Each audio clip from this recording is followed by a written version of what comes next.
সারা ভারতবর্ষ জুড়ে কার্যকর হলো সিএএ এর নতুন আইন। এই আইনে কাদের পাঠাবে ডিটেনশন ক্যাম্পে? হিন্দু, শিখ, বৌদ্ধ, পার্সি, খ্রিস্টান ও মুসলিম কারা কারা ছাড় পাবেন? এই ভিডিওটিতে আপনাদেরকে একদম ডিটেলসেই জানিয়ে দেব। তো অবশ্যই ভিডিওটিতে আপনারা প্রত্যেকেই প্রথম থেকেই শেষ পর্যন্ত সঙ্গে থাকবেন। ভারতের নাগরিকত্ব সংশোধনী আইন অর্থাৎ সিটিজেনশিপ অ্যামেন্ডমেন্ট অ্যাক্ট সিএএ নিয়ে ফের বড় ঘোষণা করেছে কেন্দ্রীয় সরকার। এর ফলে আর কারও নাগরিকত্ব যাওয়ার সম্ভাবনা নেই। অনেকেই রয়েছেন যাদের কাছে ডকুমেন্টস নেই, বা অনেকেই বাংলাদেশ বা অন্য কোনো দেশ থেকে ভারতে এসে বসবাস করছেন। অবশেষে সকলেই পাবেন ভারতের নাগরিক, আর ভয়ের কোনো কারণ নেই। তবে বেশ কিছু শর্ত রয়েছে, সেগুলো আপনাদেরকে জানাবো। আগে যেখানে শর্ত ছিল 2014 সালের 31শে ডিসেম্বরের মধ্যে ভারতে আসা শরণার্থীরা নাগরিকত্ব আবেদন করতে পারবেন, এবার সেই সময়সীমা বাড়িয়ে 2024 সালের 31শে ডিসেম্বর পর্যন্ত করা হয়েছে। সে ব্যাপারে আপনারা প্রত্যেকেই জানেন এবং বিভিন্ন জায়গায় ভিডিওর মাধ্যমেও শুনেছেন যে 2024 সালের 31শে ডিসেম্বর পর্যন্ত নতুন করে কিন্তু সেই সময়সীমা বাড়িয়ে দিয়েছে। আপনারা যারা 2024 সালের 31শে ডিসেম্বরের আগে ভারতবর্ষে এসেছেন এবং আপনারা বিভিন্ন ধরনের সমস্যা নিয়ে এসেছেন, সেই সমস্ত উদ্বাস্তুরা কিন্তু আপনারা আবেদন করতে পারবেন। এর ফলে যারা দুশ্চিন্তায় ভুগছিলেন তাদের জন্য নতুন আইন আনা হলো। এর ফলে সকলেই পেয়ে যাবেন নাগরিকত্ব, এমনটাই কেন্দ্রীয় সরকারের তরফ থেকে জানানো হয়েছে। তবে সবথেকে গুরুত্বপূর্ণ বিষয় হলো এর ফলে প্রতিবেশী দেশ যেমন বাংলাদেশ, পাকিস্তান ও আফগানিস্তান থেকে আসা হিন্দু, শিখ, বৌদ্ধ, জৈন, পার্সি ও খ্রিস্টান সম্প্রদায়ের মানুষ যারা ধর্মীয় উৎপীড়নের কারণে ভারতে আশ্রয় নিয়েছিলেন তাদের জন্য নাগরিকত্বের পাওয়ার পথ অনেকটাই সহজ হলো। তবে এই লাইনটি আপনারা একটু ভালো করে দেখুন, এখানে পরিষ্কারভাবে কিন্তু বলে দিয়েছে। ধরুন আপনারা অনেকেই বাংলাদেশ থেকে এসেছেন, বা পাকিস্তান বা আফগানিস্তান বা যে অন্য কোনো দেশ থেকে, যদি আপনারা প্রতিবেশী দেশ থেকে আপনারা যদি আমাদের ভারতবর্ষে আসেন, সেই সমস্ত হিন্দু, শিখ, বৌদ্ধ, জৈন দেখতে পাচ্ছেন, পার্সি, খ্রিস্টান সম্প্রদায়ের মানুষ যারা ধর্মীয় উৎপীড়ন অর্থাৎ ধর্মীয় উৎপীড়ন হয়ে আপনারা অত্যাচার হয়ে সেই দেশে অত্যাচারিত হয়ে আপনারা যারা আমাদের ভারতবর্ষে এসেছিলেন তারাই কিন্তু নাগরিকত্বের জন্য আবেদন করতে পারবেন। এখানে কিন্তু মুসলিম সম্প্রদায়ের কথা কিন্তু কোনোভাবেই উল্লেখ করেনি। এতদিন ধরে যারা দুশ্চিন্তায় ছিলেন, অনেকেই ভাবছিলেন নাগরিকত্ব পাবেন কিনা, তাদের জন্য তাদের অন্য কোনো দেশে পাঠিয়ে দেওয়া হবে কিনা, অবশেষে সমস্ত প্রশ্নের উত্তর মিলে গেল।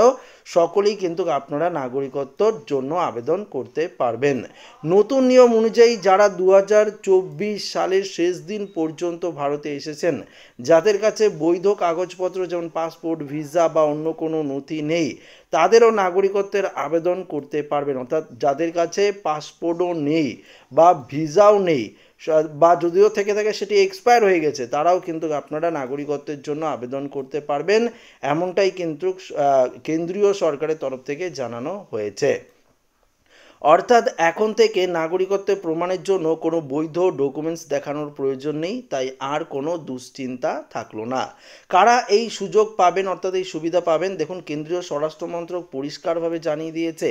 আগেই আপনাদেরকে জানালাম, আবারও জানাচ্ছি, আফগানিস্তান, বাংলাদেশ, পাকিস্তানের থেকে ধর্মীয় কারণে অত্যাচারিত হয়ে ভারতে আসা শরণার্থীরা সকলেই কিন্তু আপনারা সিএতে আবেদন করতে পারবেন। তবে বেশ কিছু সম্প্রদায় রয়েছে, হিন্দু, শিখ, বৌদ্ধ, জৈন, পার্সি ও খ্রিস্টান সম্প্রদায়ের মানুষ এদেশে দীর্ঘদিন ধরে বসবাস করলে তাদের আর কোনো ভয় নেই। তারা এবার থেকে ভারতের নাগরিকত্বে আপনারা আবেদন করতে পারবেন এবং নাগরিকত্ব পাবেন। যারা 2024 সালের 31শে ডিসেম্বরের আগে ভারতে প্রবেশ করেছেন, এমন কোনো ব্যক্তি যাদের মনে দীর্ঘদিন ধরে ভয় ছিল, তাদের আর কোনো ভয় নেই। যাদের কাছে পাসপোর্ট, ভিসা নেই, তারাও কিন্তু আপনারা আবেদন করতে পারবেন। এরা সরাসরি সিএ আইনের আওতায় নাগরিকত্ব আবেদন করতে পারবেন, আর আবেদন করলেই নাগরিকত্ব আপনারা পেয়ে যাবেন। তবে দেখুন এখানে আবেদনকারীর বেশ কিছু শর্ত কিন্তু দিয়েছে। যেমন যদি নথি দেখাতে, অর্থাৎ যদিও নথি দেখাতে হবে না, তবুও নাগরিকত্ব পাওয়ার জন্য বেশ কিছু শর্ত রয়েছে। সেই শর্তগুলো কি কি সেগুলো আপনাদেরকে এক নজরে আমরা জানিয়ে দিচ্ছি।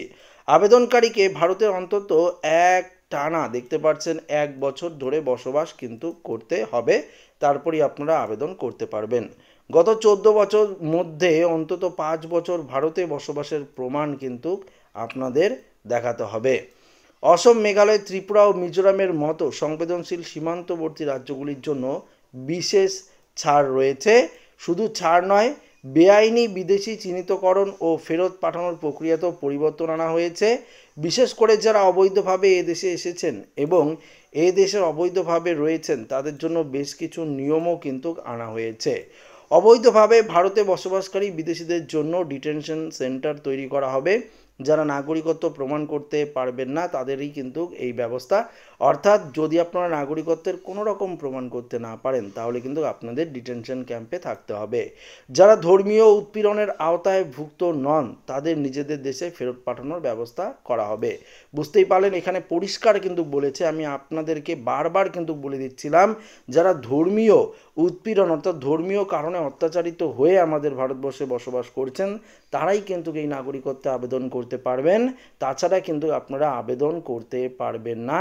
আপনারা যেখান থেকে এসেছেন আপনাদের কিন্তু সেখানেই পাঠিয়ে দেওয়া হবে এবং যারা অবৈধ অনুপ্রবেশকারী রয়েছেন তাদের কিন্তু ডিটেনশন ক্যাম্পে যেতেই হবে, এমনটাই কিন্তু কেন্দ্রীয় সরকারের তরফ থেকে পরিষ্কারভাবে জানিয়ে দেওয়া হয়েছে।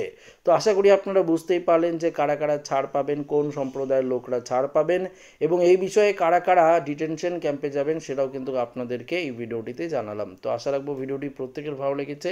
ভিডিওটি ভালো লাগলে লাইক করবেন, বন্ধুদের সাথে শেয়ার করবেন, নতুন হয়ে থাকলে চ্যানেলটিকে সাবস্ক্রাইব করে নেবেন। ধন্যবাদ।